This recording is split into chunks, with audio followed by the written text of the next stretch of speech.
Buen día. Vamos a continuar entonces con lo que son las proyecciones geográficas azimutales. Las proyecciones geográficas azimutales son aquellas proyecciones. En primer lugar, es una proyección geométrica. Sigue exactamente los mismos principios que en la óptica geométrica. Es decir, consideramos a la luz como un rayo, como una recta, que va desde el punto de vista, pasa por el objeto a representar y llega a un plano de proyección una vez que toca el objeto a proyectarse. ¿Por qué geográficas?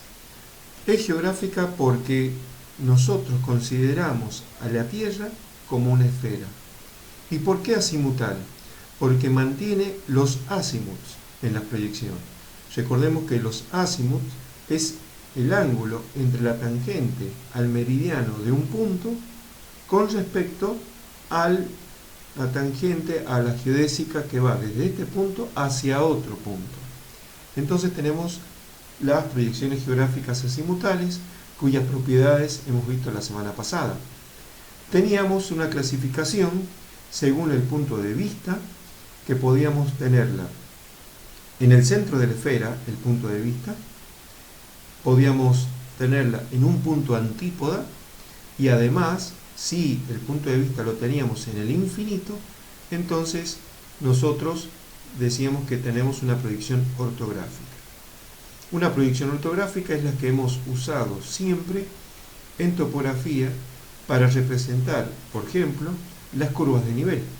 Entonces, una curva de nivel, para obtenerla en el plano, no es más ni menos que la intersección de rayos paralelos que vienen desde el infinito y van intersectando a puntos de igual cota que cuando llega al plano de proyección van dibujando las curvas de nivel. ¿Sí? Otra clasificación es en función de la ubicación del plano de proyección. Entonces tenemos una proyección polar, una proyección ecuatorial u oblicua. Es polar cuando el plano es tangente al polo, en cualquiera de los polos. Ecuatorial es cuando es tangente en cualquier punto del ecuador. Y es oblicua cuando es ese plano de proyección tangente en cualquier punto de la esfera terrestre que no sea ni el ecuador ni los polos. Por lo tanto, nosotros tenemos 9 tipos de proyecciones geográficas azimutales, que si ustedes ahora pueden hacer en un papel cuáles son esas en función de el punto de proyección, el punto de vista y la ubicación del plano de proyección, van a poder ver cómo se llegan a obtener esas 9 tipos de proyecciones geográficas azimutales. Vimos la semana pasada la proyección nomónica polar, ¿sí? Y entonces, en estas proyecciones, yo les voy a pedir una cosa que no hicimos la semana pasada, es lo siguiente, el siguiente ejercicio. Nos vamos a parar nosotros en el centro de la esfera. Al pararnos en el centro de la esfera, estamos en el centro de proyección.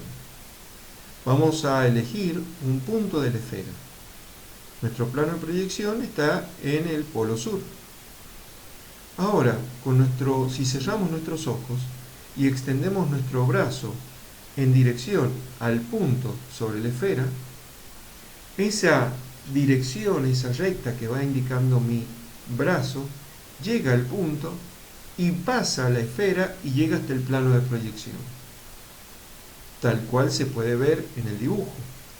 Y ahora bien, si nosotros a ese punto lo hacemos mover, caminar sobre un paralelo, ¿qué vamos a ver nosotros en el plano de proyección? En el plano de proyección lo que vamos a estar viendo es una circunferencia. Y si ahora hacemos que ese punto camine, se mueva sobre un meridiano, vamos a ver que en el plano de proyección se va a estar representando una recta. Esa recta pasa por el polo. Entonces, acá podemos sacar la conclusión. en una proyección mnemónica polar, esa circunferencia que acabo de dibujar es cada vez más chiquita cuando estoy muy cerca al polo. Y es cada vez más grande, tiene más radio cuando me acerco al ecuador, es decir, cuando tengo menos latitud. En relación a los meridianos, vemos que todos los meridianos son rectas que pasan por el polo. Y ahora, si proyectamos un poco más, vemos que todos los meridianos y todos los paralelos, ¿sí? Meridianos son rectas, paralelos son circunferencias, y entonces ese conjunto en el gráfico, en el plano de proyección, que se conforman, hacen lo que nosotros en cartografía denominamos canevas. ¿Qué es un canevas?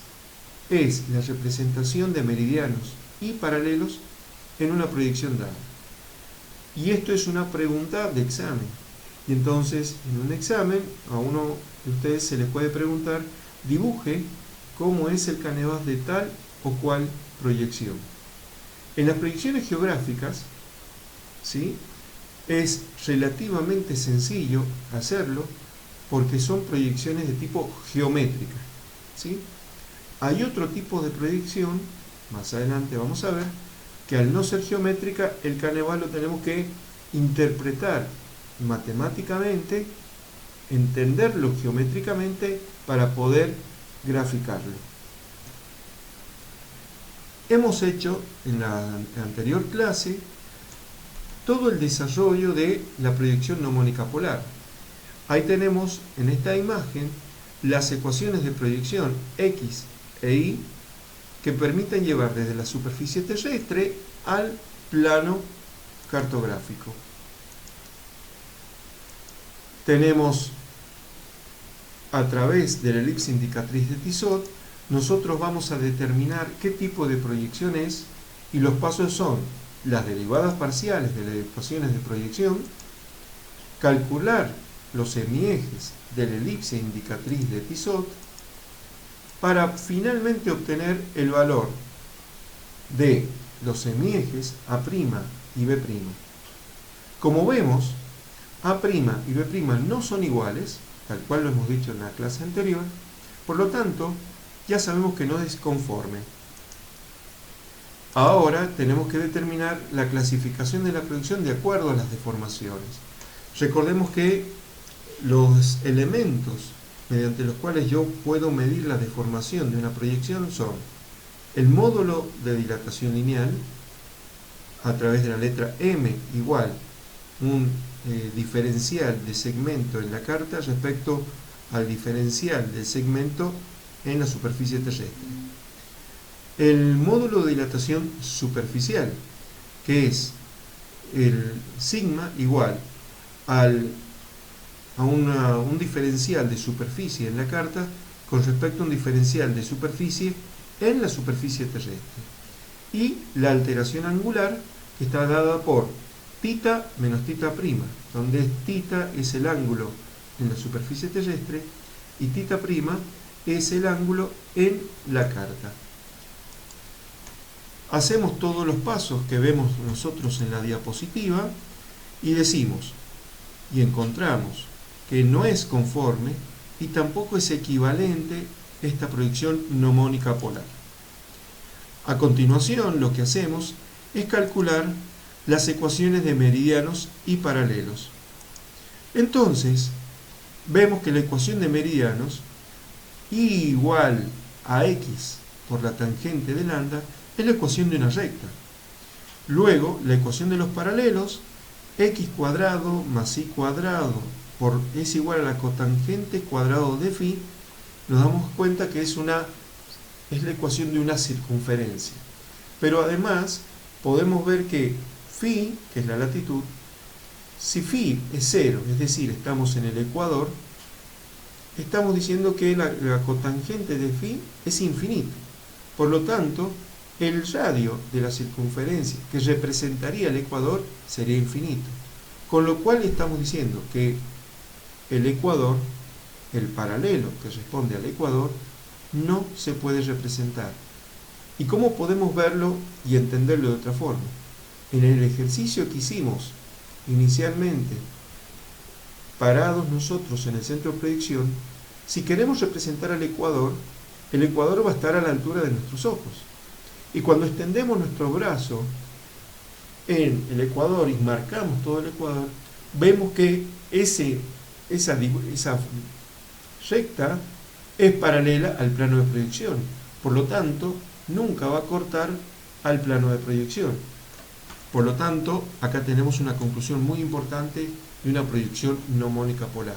No puede representar a todo el hemisferio, representa una parte del hemisferio. Y evidentemente, a medida que la latitud es menor, las deformaciones son mayores. Esto es importante para que lo tengamos en cuenta.